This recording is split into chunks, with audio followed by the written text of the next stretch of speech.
하나님께서 호세아 선지자에게요, 참 이해할 수 없는 요구를 하셨습니다. 아브라함에게도 이해할 수 없는 요구였지만 호세아 선지자에게도 창녀 한 사람을, 고멜을 자기 아내로 맞이해서 결혼을 해라, 이런 말씀을 하셨습니다.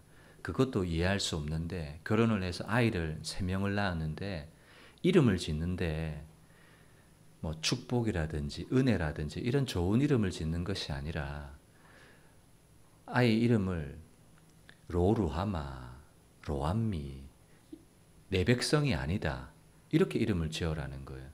그리고 긍휼히 여김을 받지 못한다, 이런 뜻의 의미를 가진 이름을 자녀 셋 모두에게 이름을 짓게 하는 이 이해할 수 없는 하나님의 명령, 하나님의 요구를 호세아 선지자에게 주셨습니다. 그런데 살펴보면 아브라함도 그 말씀에 순종을 했고요, 호세아 선지자도 그 말씀에 순종을 했습니다. 예수님의 어머니 아버지였던 요셉과 마리아의 경우도 한번 생각해 보세요. 요셉에게 동침하지 아니했던 마리아를 네 아내로 데려와라. 여러분, 이해할 수가 없는데 요셉은요, 그냥 가만히 끊고자 했는데 그 말씀을 받는 순간 그 말씀에 순종해서 마리아를 자기 아내로 데려옵니다. 여러분, 마리아도 마찬가지예요. 주의 사자가 네가 잉태된 것은 성령으로 잉태된 것이다.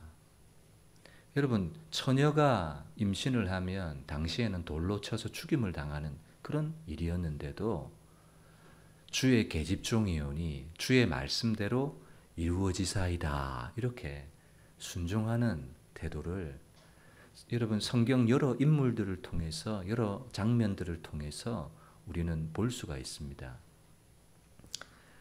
근데 여러분, 불순종했던 사람들도 한번 생각해 보세요. 예를 들어서 요나를 생각해 보면, 요나는 하나님이 큰 성 니느웨로 가서 말씀을 전해라, 회개의 말씀을 전해라, 이런 요구를 받았습니다. 여러분, 아브라함에게 주셨던 요구, 혹은 호세아에게 주셨던 요구, 혹은 요셉과 마리아에게 주셨던 요구하고 비교를 해보면 훨씬 더 쉬워요, 어려워요? 훨씬 더 쉬운 요구예요. 그런데도 요나는 그 말씀에 불순종해서 다시스로 도망을 가거든요. 그래서 배를 타러 욥바로 내려가는 장면을 우리는 알고 있습니다. 여러분, 이런 것들을 보면 순종이라는 것은 어려우면 순종하기 어려운 거고 쉬우면 순종하기 쉽고 이런 것이 아니라는 결론을 얻게 되죠. 어렵기 때문에 순종이 어렵고 못하고 그게 아니고, 쉽기 때문에 보다 순종이 쉽고, 이것이 아니라는 거예요. 순종의 차원은 쉬우냐 어려우냐 이런 차원에서 우리가 나 순종할게, 혹은 이거 나에게 너무 부담스러워, 순종하면 내가 죽을 것 같아, 그러니까 불순종하고, 이런 차원이 아니라는 거예요. 여러분, 순종은 어떤 차원이에요? 쉽냐 어렵냐, 가볍냐 무겁냐, 이런 차이가 아니라는 거예요. 예수님의 경우도 그래요. 예수님의 순종은요, 어때요? 더 어려워요. 온 인류를 위해서 자신의 육체의 몸을 대속의 제물로, 십자가에서 유월절 어린 양의 제물로 자신의 살과 피를 다 내어주시는 예수님의 순종도 생각해 보세요. 여러분, 쉬웠을까요? 어려웠을까요? 아니, 하나님이셨잖아요. 그러니까 순종 쉽잖아요, 이렇게 얘기할 수 있지만 그렇지 않습니다. 히브리서 5장 8절 9절의 말씀에 보면 그가 하나님의 아들이시면서도 뭘 배우셨어요? 받으신 고난을 통해서, 받으신 고난으로 순종함을 배우셨어요. 예수님도 순종을 배우셨다고요. 왜 순종을 배우셨어요? 우리를 위해서. 9절 보세요. 예수님도 순종을 통해서 온전하게 되셨어요. 그래서 자기에게 순종하는 모든 자에게, 저와 여러분들 예수님의 말씀에 순종하는 사람들입니다. 아브라함처럼, 호세아처럼, 요나처럼, 혹은 요셉과 마리아처럼 우리에게도 어떤 요구를 받아요? 순종의 요구를 받을 때 우리도 어떻게 합니까? 목사님, 제 형편을 몰라서 하는 얘기세요. 저는 지금 그런 상황이 아니에요. 그런 말씀 마세요. 목사님, 저는 지금 기도할 수 있는 상황이 아니에요. 그러니까 우리가 생각하는 순종이라는 것은 다 어떤 거예요? 내 형편과 맞으면, 내 생각과 맞으면. 여러분, 순종은 그렇지 않습니다. 순종을 가로막는 것 중에 가장 큰 어려움이 있다면 여러분 뭘까요? 형편이기도 하고 상황이기도 하고 부족한 내 믿음이기도 하고 뭐 여러 가지일 수 있겠죠. 다 정답입니다만 저는 오늘 여러분에게 순종을 가로막고 방해하는 그런 장애물 중에 하나가 내 생각이라고 말씀드리고 싶어요. 내 생각. 여러분, 아브라함이 하나밖에 없는 독자 이삭을 모리아 산에 번제로 드리래요. 아브라함은 생각이 없어서 그렇게 순종했습니까? 생각이 있어요. 이성이 있고 판단이 있고 노하우가 있고 경륜이 있고 연륜이 있어요. 그런데 하나님의 말씀에는 뭘 달지 않느냐면 내 생각을 개입시키지 않는 거예요. 아브라함의 순종이 그래요. 자기의 의견, 자기의 입장, 자기의 생각을 개입시키지 않는 거예요. 호세아가 고멜을, 음란한 여자 창녀를 아내로 맞이하래요. 그 말에, 그 요구에 자기 생각, 자기 의견을 개입시키지 않는 거예요. 여러분, 아까 말씀드렸던 요셉도 마리아도 다 똑같아요. 이 사람들의 공통점은 자기 의견, 자기 입장, 자기 형편, 자기 관점, 자기 시선, 이걸 개입시키지 않았다는 거예요. 그러니까 뭐가 돼요? 순종이 되는 거예요. 근데 요나는 순종을 쉬웠는데 그냥 큰 성 니느웨로 가서 말씀을 전하는 거 얼마나 쉬워요. 다른 것들에 비하면. 그런데도 거기에 순종을 못해요. 왜 못했어요? 하나님, 저 니느웨 땅은 망해야 되는 성입니다. 라는 자기 생각, 자기 입장, 자기 가치관, 그게 있었거든요. 그러니까 자기에게 맞으면 순종을 하는데 자기 생각이 안 맞으니까 순종을 못하는 거예요. 쉬우냐, 쉬운 요구냐, 어려운 명령이냐, 그것이 아니라 내 생각이 개입되었느냐, 내 생각이 개입되지 않았느냐에 따라서 순종이 되기도 하고 불순종이 되기도 하는. 아브라함도요, 호세아도요, 요셉도 마리아도 갈등이, 고민이 있었을까요? 없었을까요? 저는 있었다고 생각합니다. 맞습니다. 갈등이 있었어요. 고민이 있었어요. 여러분, 우리가 하나님 말씀에 순종하려고 하고 믿음으로 살려고 하면 갈등이 있을까요? 없을까요? 갈등이 있어요. 하물며 이 수요 예배에 참여할까 말까, 금요 기도회 갈까 말까 하는 것에서도 수많은 갈등이 있거든요. 우리의 신앙생활의 모든 영역들을 살펴보면 내가 무엇인가를 하나 믿음으로 선택하려고 하고 딱 붙잡으려고 하는 것조차에도 갈등이 있고 고민이 생겨요. 그러나 여러분 기억하세요. 순종은 뭔가 하면 그 갈등과 염려와 고민 속에서 믿음으로 그것을 수용해버리는 거예요. 그래야 뭐가 돼요? 순종이 돼요. 한 번 더 반복할게요. 믿음으로 살려고 하고 무엇인가 내가 생명의 것을 딱 붙잡으려고 하는 자그마한 선택을 함에 있어서도 여러분 마음속에 내리는 어떤 결정, 결단 한 개를 하려고 해도요. 뭐가 있어요? 수많은 고민들이 있고요. 이걸 통해서 이 결정 이후에 어떤 결과가 올지를 우려내는 시나리오를 막 써내려간다고요. 그러면서 이걸 내 형편과 막 치밀하게 대조해보고요. 그러나 기억하세요. 어떻게 순종한다고요? 그런 고민과 갈등 속에서도 믿음으로 그냥 그 말씀을 그냥 확 수용해 버리는 거예요. 그래야 순종이 가능해요. 그리고 또 한 가지 기억할 것은 그렇게 믿음으로 수용하고 순종할 때 하나님이 특별한 은혜를 주신다. 이걸 우리는 기억해야 돼요. 아브라함에게 특별한 은혜는 뭐였습니까? 여호와 이레. 하나님이 예비해 주시는 특별한 은혜. 그거 순종하니까 그 은혜를 경험하는 거예요. 믿음으로 딱 수용해 버리니까 여러분 그 수풀에 걸린 수장 알고 했어요? 모르고 했어요? 모르고 하는 거예요. 여러분께 질문 드립니다. 순종은요, 순종의 결과를 알고 순종할까요? 모르고 순종할까요? 모르고 하는 겁니다. 그런데 우리는 순종하기 전에 이미 뭐 하는 거예요? 이 순종이 어떤 결과를 가져올 것인가? 그걸 앉아서 막 고민하거든요. 그리고 그래 이거 하면 어떤 이득이 있겠다. 그래 해야지. 이건 믿음의 순종이 아니에요. 물론 저는 하나님이 그런 순종도 아이고 잘했다 이렇게 칭찬하실 것 같아요. 그러나 저는 그것이 왠지 찜찜한 순종, 불완전한 순종일 수 있다고 생각합니다.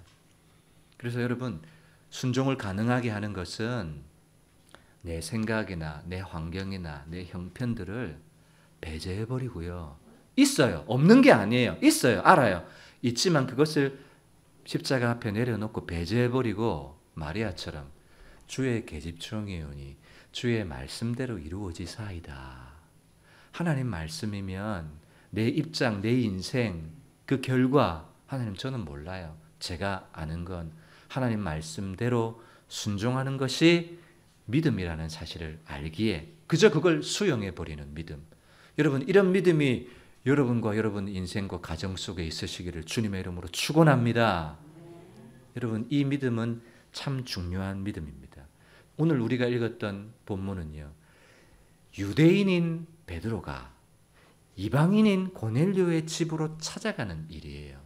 근데 여러분, 우리는 아무렇지 않게 이 장면을 읽지만 이 당시의 상황으로, 그리고 유대인과 이방인의 이 관계를 알고 있다면, 유대인의 전통과 관습과 유대인의 율법을 알고 있다면, 유대인인 베드로가 이방인 고넬료 집으로 찾아가는 것은 쉬운 일이 아니에요. 오늘 말씀에도 불법인 줄 아노라, 위법인 줄 아노라, 정상적으로는 용인될 수 없는 일이라고요. 그리고 이 사건 이후에 예루살렘에서는 난리가 나거든요.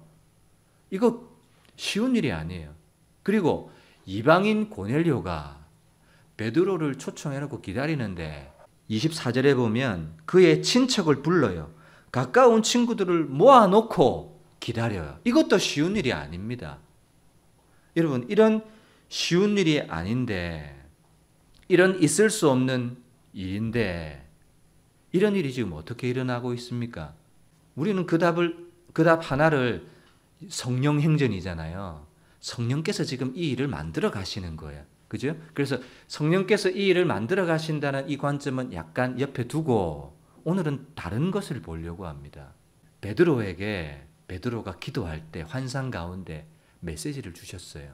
여러분, 그 말씀을 받고 이해할 수 없고 용납할 수 없는 거예요. 베드로는 유대인이기 때문에. 그런데 그 요구와 그 명령에 어떻게 해요? 베드로가 순종하잖아요. 순종.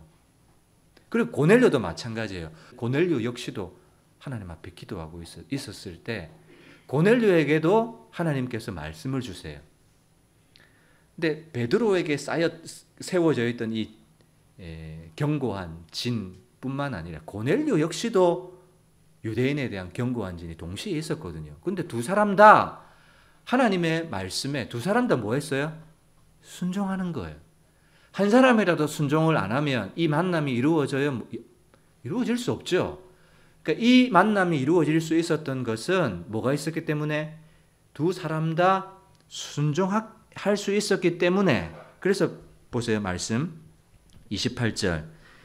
유대인으로서 이방인과 교제하며 가까이 하는 것은 위법인 줄은 너희도 알거니와. 이건 생각이에요. 자기 형편이고 입장이에요. 그런데 하나님께서 내게 지시하사 아무도 속되거나 하거나 깨끗하지 않다 하지 말라 하셨던 그 환상과 그 말씀과 메시지에 자기의 생각, 의견 개입시키지 않고 베드로가 내 순종해서 왔다 이렇게 대답하는 거예요. 그리고 베드로가 물어요. 야, 나는 순종해서 왔는데 니는 왜 나를 불렀냐? 고넬료도 답합니다. 내가 기도하고 있는데 30절이죠. 구식 기도를 하는데 갑자기 한 사람이 빛나는 옷을 입고 내 앞에 서서 말하되 고넬료야, 하나님이 내 기도와 구제를 들으시고 기억하셨고 요빠에 사람을 보내서 시몬을 부르라 하더라. 그리고 주소까지 알려주는 거예요. 무두장이 시몬의 집에 있다. 그래서 나도 성령의 음성에 순종해서 널 불렀다. 이렇게 얘기하는 거예요. 두 사람 다 하나님 말씀에 순종해서 우리가 지금 왔다. 이렇게 말하는 거예요. 그러니까 이 만남이 이루어질 수 있었던 이유는 환상을 본 그대로, 주셨던 말씀 그대로, 들려주셨던 음성 그대로, 들은 대로 순종했기 때문에 이 복음적인 만남이 성사될 수 있었다는 거예요. 여러분, 성령이 물론 이 과정들을 이끌어가고 있는 큰 물줄기세요. 그런데 이 성령의 큰 물줄기에 하나님은 베드로와 고넬료를 사용하셔서 일하세요. 근데 어떤 베드로와 어떤 고넬료예요? 순종하는 베드로와 고넬료를 통해서 일하시는 거예요. 여러분, 베드로가 자, 뒤에 보면요, 자기가 설교할 때 이방인에게도 성령이 부어집니다. 베드로가 알고 왔을까요? 모르고 왔을까요? 모르고 왔어요. 반대로 고넬료가 베드로 설교 들을 때 자기의 친척과 친구들이 똑같이 유대인에게 주셨던 오순절 마가다락방에게 주셨던 성령이 똑같이 우리 친척과 친구들에게 임한다는 사실을 알고 베드로를 초청했을까요? 알고 사람을 보냈을까요? 알고 기다렸을까요? 아니요. 다 모르고 한 거예요. 모르고. 여러분들, 순종은요, 알고 하는 게 아닙니다. 계산해서 하는 게 아닙니다. 그냥 믿음으로 내가 선택하고 믿음으로 순종했더니 하나님께서 특별한 은혜로 그냥 확 보여주시는 거예요. 그게 순종이에요. 그게 순종. 하나님은 이방인에게 복음 전파에 막혀있던 이 유대인의 관을 뚫어버리시는데 이 순종하는 사람들을 사용하셔서 뚫어버리시는 거예요. 여러분, 순종하실 때 염려가 있고 고민이 있고 갈등이 있으실 거예요. 그러나 뭐 하세요? 고민하지 말고 하세요. 계산하지 말고 하세요. 몰라 알고 하는 것이 아니라 몰라서 순종하는 거예요. 모르고 순종하는 거예요. 자, 우리 옆 사람 보시면서 몰라서 순종합니다. 이렇게 한번 얘기해 주세요.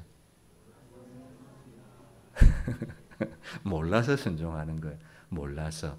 그리고 하고 보니까 하나님이 여호와 이레라는 특별한 은혜를 주시고 특별한 응답을 주시고 특별한 인도를 주시는 것. 자, 이렇게 만남이 이루어졌는데 여러분, 만나게 하신 목적이 있어요. 그렇지 않습니까? 왜 만나게 하셨어요? 그냥 식사하고요? 인사하는 거요? 그게 아니잖아요. 오늘 말씀에는 이 만남의 목적이 분명하게 나와 있어요. 22절, 당신을 그 집으로 청하여 말을 들으려 하느니라 한대.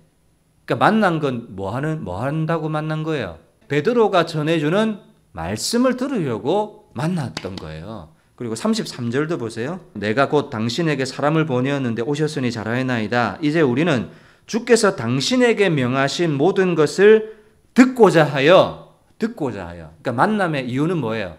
듣는 거예요. 뭘 듣는 거예요?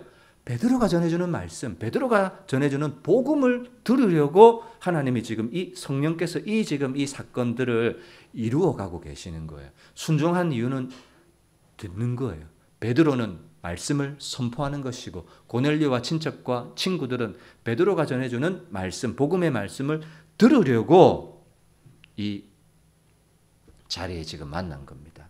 여러분, 듣는 것은 경청이라고 하죠. 여러분, 신명기 6장 4절 5절 말씀해 보면 이스라엘아 들으라 이렇게 시작하죠. 주 너의 하나님은 유일하신 여호와시니. 이건 뭔가 하면 쉐마 이스라엘이라는 아주 중요한 말씀이에요. 따라서 해보세요. 쉐마. 이게 듣는다는 말이고 경청한다는 말이고 베드로가 듣고자 하여 할 때 썼던 말이 쉐마거든요. 여러분, 들으라 할 때 이 듣는다는 말은 단순한 리스닝이 아니에요. 단순히 그냥 귓구멍으로 열린 구멍으로 듣는 게 쉐마가 아닙니다. 듣는 건 전제로 하는 거예요. 뭘요? 순종을 전제로 한 들음이에요.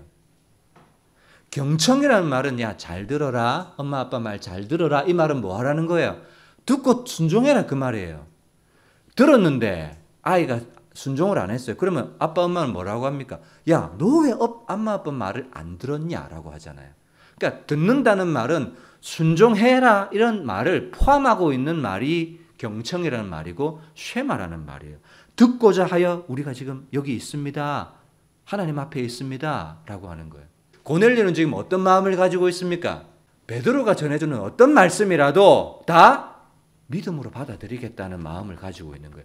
베드로가 전해주는 어떤 말씀이라도 어떤 요구라도 어떤 명령이라도 우리는 순종할 결단을 가지고 지금 앉아 있습니다. 이라는 거예요. 얼마나 귀한 믿음이에요. 순종할 결단을 가지고 듣는다는 것. 근데 오늘날 성도들은요, 저도요, 목사님들의 설교를 들으면 어떻게 듣는 줄 아세요? 어떤 말씀이든지 순종하겠습니다. 이런 결단을 가지고 듣는 게 아니라 저 목사님의 신학은 나하고 어떻게 다른가?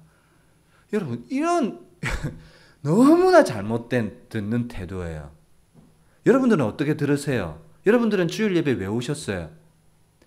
하나님이 어떤 말씀을 주시든지 내가 순종하겠습니다라는 결단을 각오하고 순종을 작정을 하고 오셨어요? 이런 믿음을 하나님은 경외라고 보시는 거예요. 하나님은 네가 나를 경외한다라고 인정해 주시는 믿음인 거예요. 순종하려는 목적을 가지고 듣는 것, 나를 말씀으로 바꾸려는 목적을 가지고 변화시키려는 목적을 가지고 듣는 것, 이것이 쉐마예요. 이거 경청이고 하나님이 이것을 경외라고 인정해 주시는 거예요. 여러분, 베드로의 고백을 보세요. 33절 하반절, 모든 것을 듣고자 하여 다 하나님 앞에 있나이다. 실상은 누구 앞에 있어요? 베드로 앞에 있어요. 실상은 베드로 앞에 있는데 고넬료는 어떤 인식을 갖고 있냐면 하나님 앞에 있다고. 하나님 앞에 있다고 고백하는 거예요. 여러분, 이것이 뭐냐면 신전의식이라고 하는 거예요. 다른 표현으로 목전의식. 하나님 앞에 있다는 것. 내가 무엇을 하든지 무슨 일을 하든지 어디에 있든지 나는 하나님 앞에 있다는 이 의식. 여러분, 우리 자녀들이 때로는 아르바이트를 합니다. 눈에 보이는 세상에 사람들 사장이 있어요.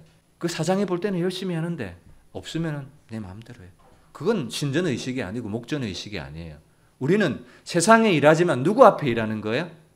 하나님 앞에서 일하는 거예요. 그래서 우리는 세상에 일을 해도 주를 위하는 것처럼 하나님께 하는 것처럼 하는 거예요.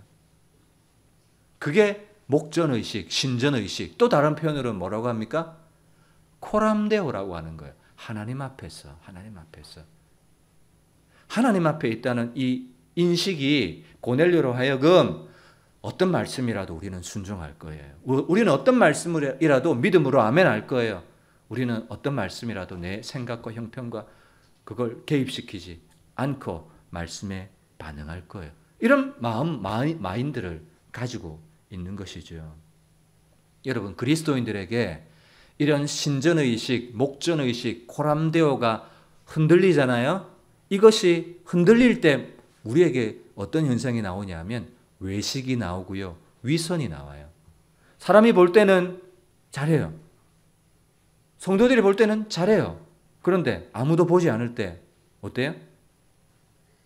그건 경외도 아니고요. 하나님 앞에 서 있는 신전의식도 아니고 목전의식도 아닌 겁니다. 그래서 여러분, 말씀을 들을 때는 내가 변하겠습니다. 나를 바꿀 결단을 가지고 내가 말씀에 때로는 내가 순종하면 희생이 되고 내가 손해가 되지만 그걸 감수하고 나를 바꿀게요. 나를 변화시킬게요. 그런 각오를 하고 말씀을 듣는 거죠. 그리고 그렇게 변하려는 마음을 가지고 순종할 마음을 가지고 결단할 태도를 가지고 들으려는 사람에게 하나님 뭘 주세요? 말씀을 주시고 음성을 주시고 하나님의 뜻을 알게 해주시는 것이지, 아무런 순종의 결단도 희생의 마음도 없는데 그냥 말씀을 귀로 들어요. 그 사람에게 하나님이 여러분 은혜를 음성을 들려주시겠습니까? 들려줘도 안 할 것이 뻔하기 때문에 듣는 귀를, 보는 눈을, 깨닫는 마음을 허락하지 아니하셨노라, 이렇게 말씀하시는 거예요. 그러니까 여러분, 어떤 사람이 은혜와 복을 받습니까? 여호와를 경외하는 자, 순종하려는 사람, 말씀 앞에 나를 변화시키려는 그 사람에게 하나님은 그 수용하는 그 사람에게 특별한 은혜를 주시고, 그렇게 순종하려고 하니까 하나님이 그래, 내 뜻은 이거야, 내 길은 이거야, 너는 이런 길로 이런 선택을 해야 돼 라고 하는 하나님의 성령의 풍성한 은혜를 공급해 주시는 거죠. 그러니까 여러분, 부익부 빈익빈이 맞는 거예요. 부익부 빈익빈. 하나님 앞에 순종하려고 하는 사람은 날마다 더 큰 은혜를 받아요. 그런데 입도 닫고 마음도 닫고 있는 사람에게는 뭐도 없어요. 하나님이 주시는 음성도 없고 순종할 때 특별한 은혜도 없고, 그러니까 신앙생활이 어떻게 돼요? 날마다 내가 예수님을 믿는 것 같기는 한데 이게 생명력이 없는 거예요. 일상에. 하나님과 동행함이 없는 거예요. 일상에. 메말라 있는 거예요. 일상이. 그리스도인은 세상을 정복하고 다스릴 수 있는 권세와 힘을 주셨다고 하는데 나는 늘 힘이 없는 것 같아요. 나는 왜 이럴까? 여러분 왜 그래요? 어디가 문제예요? 모태신앙이 아니어서 그래요? 그거 아닙니다. 어떤 마음으로 말씀을 듣는가? 나는 하나님을 경외하고 있는가? 그거거든요. 그게 문제인데 다른 데서 원인을 찾고 있는 거예요. 여러분 다윗은요. 신전의식, 목전의식, 이 코람데오라는 인식이 분명했던 사람입니다. 시편 139편은 화면을 통해서 한번 보세요. 1절부터 4절입니다. 시작. 여호와여 주께서 나를 살펴보셨으므로 나를 아시나이다.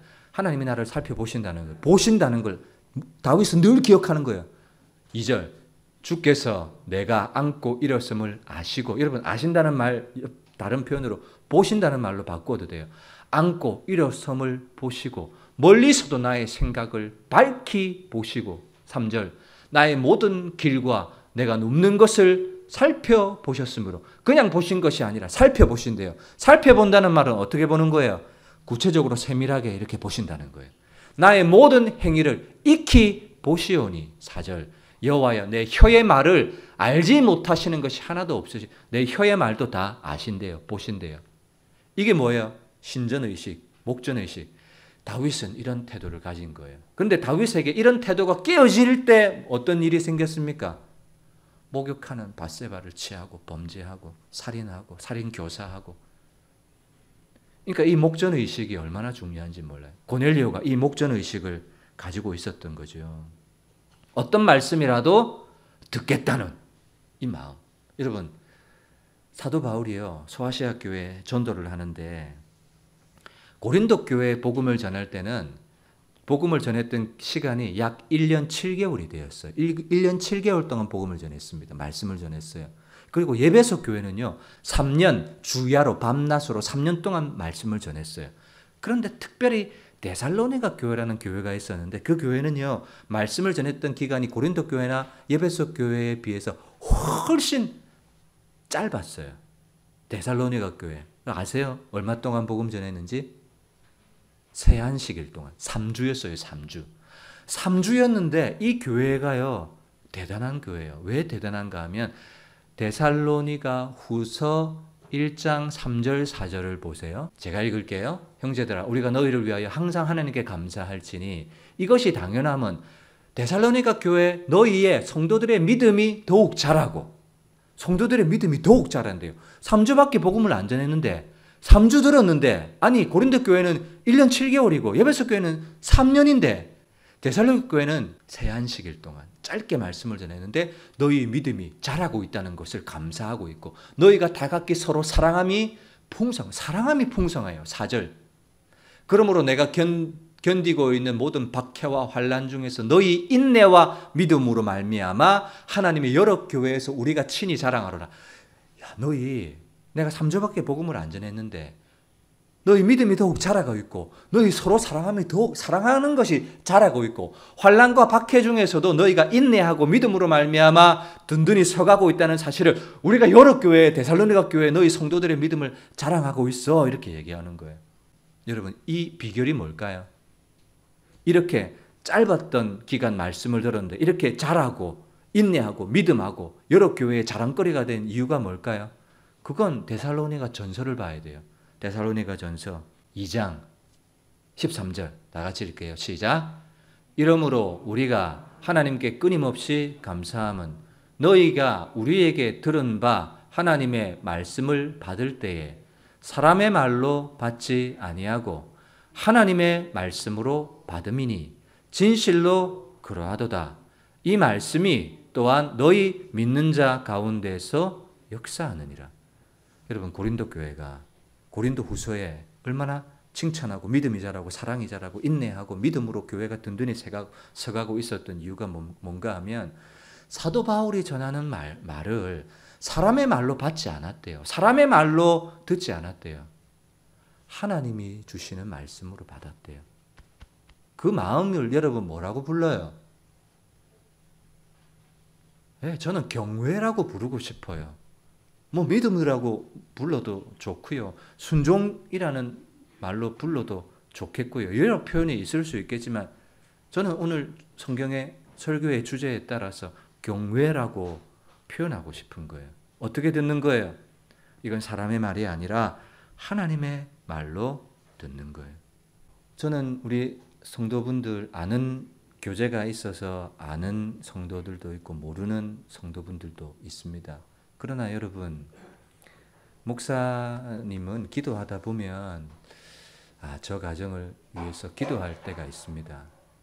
여러분, 혹 제가 여러분들에게 요구하는, 부탁하는, 권면하는 말이 있다면 여러분, 절대로 목사가 완전하다는 말은 아닙니다. 불완전한 존재입니다. 저 역시도. 그럼에도 불구하고 하나님이 불러서 기름 부어서 세웠던 하나님의 종이 주는 권면 혹은 부탁, 요구가 있다면 여러분 순종할 준비가 되어 있으셔야 합니다. 여러분 그게 경외입니다. 그리고 그 사람에게 하나님은 친밀하심을 주시고 내가 너를 살펴주겠다 하시고 네 손이 수고한 대로 얻게 될 것이라 하시고 부족함이 없겠다 하시고 깃발을 세워주겠다 하시고 이런 약속들을 주시는 거예요. 여러분 고넬료의 이 순종을 통해서 이방인 복음 전도의 문이 활짝 열려지게 됩니다. 믿음이 없어서 저는 순종을 못해요. 아니 그렇지 않습니다. 따라서 하세요. 순종이 믿음을 낳습니다. 믿음이 있어서 순종하는 것이 아니라 그냥 몰라 그냥 순종하고 보니까 하나님은 뭐 하세요? 은혜를 주시고 공급을 주시고 여호와 이레에 뭘 주시고 이거구나. 순종할 때 하나님이 뭘 주신다는 게 이거구나 하면서 뭐가 되는 거예요? 학습이 되고 그것이 나에게 영적 근육이 되고 나에게 순종할 수 있는 믿음이 나에게 쌓이기 시작하는 거예요. 그래서 순종하는 사람은 조금 순종해요. 여러분 큰 엿기를 번쩍 듭니까? 아니에요. 작은 이 순종의 자잘한 순종의 근육들이 나에게 생겨서 그때서야 큰 순종도 할 수 있는 거예요. 근데 작은 순종도 못하면 절대로 여러분 그 수준의 신앙을 가질 수밖에 없는 것이 영적인 법칙입니다. 순종해야 믿음이 자라고 순종해야 하나님을 경험할 수 있고 순종해야 하나님의 손길도 공급도 하나님이 붙여주시는 사람도 그래서 여러분 순종하는 사람은 더 많은 간증이 있고요. 더 많은 감사가 있고요. 할 얘기가 많고요. 나눌 게 많아요. 순종하지 않는 사람은 경험할 게 없어요. 그러니까 간증도 부족하고 패배감이 있는 거예요. 그리스도인이지만. 자, 그래서 베드로가 하나 깨달음을 얻는데요. 그 깨달음의 내용을 한번 보세요. 34절부터 볼게요. 베드로가 입을 열어 말합니다. 그냥 베드로가 말하되 하면 될 텐데 왜 입을 열어라고 할까요? 이 특별한 깨달음인 거예요. 산상수훈에서 예수님이 산에 올라 가르쳐 이르시되 하면 될 텐데 산에 올라서 입을 열어 가르쳐 이르시되 특별한 가르침, 특별한 베드로의 깨달음이 있었다는 거죠. 입을 열어 말하되 내가 참으로 하나님은 사람의 외모를 보지 아니하시고 이 사람의 외모 속에 포함된 게 뭐예요? 유대인이라는 혈통, 가진 거, 못 가진 거, 남자, 여자, 자유자나 종이나 그런 거 하나님 안 보신다는 거예요. 하나님 보시는 건 뭐냐? 하나님 받으시는 사람은 누구냐? 베드로는 그걸 깨달은 거예요. 이전에는 하나님 누구만 받으신다고 생각했어요? 유대인만 받으신다고 생각했어요. 이방인의 하나님 이건 있을 수 없다고 생각했어요. 35절 시작. 각 나라 중 하나님을 경외하며 의를 행하는 사람은 다 받으시는 줄을 깨달았도다. 이게 베드로의 깨달음이에요. 여러분 경외는요 제가 아까 동전의 양면이라고 했잖아요. 경외가 있으면 꼭 뭐가 따라와요. 뭐가 따라와요? 의를 행하는 이 따라오는 거예요. 경외는 의를 행하는 이 의를 행하는 다른 말로 순종이에요. 경외는 순종이 동전의 양면이에요.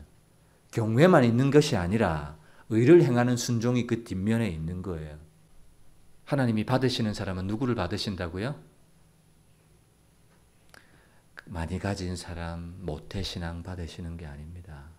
하나님을 경외하며 순종하는 중심이 있는 그 사람은 유대인이나 이방인이나 할 것 없이 하나님은 받으시는구나라는 사실을 베드로는 깨달았던 거예요. 여러분, 오늘 이 말씀을 통해서 여러분들 안에 순종의 결단이 있으시기를 주님의 이름으로 축복하고 싶습니다. 여러분, 기도하실 때 내가 순종하지 못했던 것, 내가 순종해야 하는 것, 여러분 오늘 이 말씀을 통해서 하나님 앞에 고백할 수 있었으면 좋겠습니다. 여러분, 예배를 나왔어요. 왜 나왔습니까? 설교를 들었어요. 왜 들었어요? 단순히 성경에 대한 정보, 지식을 얻고 종교 활동이 아니잖아요. 우리는 뭐 하는 거예요? 하나님 앞에 서서 하나님 나를 바꿀게요. 하나님 내가 변화할게요. 하나님 내가 이제는 조금 달라져 볼게요. 하나님 내게 은혜를 주세요. 그래서 우리의 신앙이요, 한 걸음 한 걸음 한 걸음 한 걸음 변화하고 성장하고 자라는, 그래서 하나님을 경험하는, 그리고 하나님이 공급해 주시는, 순종할 때 하나님이 이렇게 열어주시는 것들을 경험할 때 뭐가 생기냐면 막 닭살이 돋는 거예요. 그러면서 하나님의 은혜가 깨달아지고 내 안에 주를 더 붙들게 되고 확신을 갖게 되는 것, 이게 뭐예요? 신앙의 기쁨인데 이런 신앙생활의 리얼리티가 없어요. 순종하는 것이 두렵기만 하고, 순종하면 죽을 것 같고, 내 물질에 손해를 당할 것 같고, 내 이 시간 기도의 시간 빼먹으면 내가 나를 위하여 할 게 얼마나 많은데, 내가 세상에서 즐기는 것, 내가 하고 싶은 것, 나를 위해 쓰는 것 얼마나 많은데, 그런데 성경의 요구는 기도해라, 주의 이름을 불러라, 하나님과 올바른 관계를 맺어라, 세상 그거 바라보지 마라, 헛된 길 구하지 마라, 육신을 쳐라, 회개해라, 성령을 받으라, 이런 요구에 여러분 이제 뭐 하셔야 되냐면 반응하셔야 돼요. 반응. 그냥 앉아서 듣는 게 아니라 여러분 이제 들으셨으면 반응을 하셔야 돼요. 반응. 이 시간 하나님 앞에 여러분 이 은혜를 구했으면 좋겠습니다. 하나님, 내가 순종하겠습니다. 순종할 때 저의 믿음이 더 자라게 해주세요. 하나님 경외하는 자에게 주신 이 약속을 저에게 허락해 주세요. 고넬료와 베드로의 순종을 사용하셨던 것처럼 하나님, 나의 순종 이제는 하나라도 있을 수 있도록, 내가 변할 수 있도록, 나를 바꿀 수 있도록 하나님 은혜 주세요. 여러분, 이 기도 하나님 얼마나 기뻐하실까요? 그때 하나님은 어김없이 우리에게 은혜를 주실 것이고 함께해 주실 것입니다. 이 시간 우리 주여 믿음으로 부르고 하나님 앞에 들었던 말씀 생각하면서 기도합니다.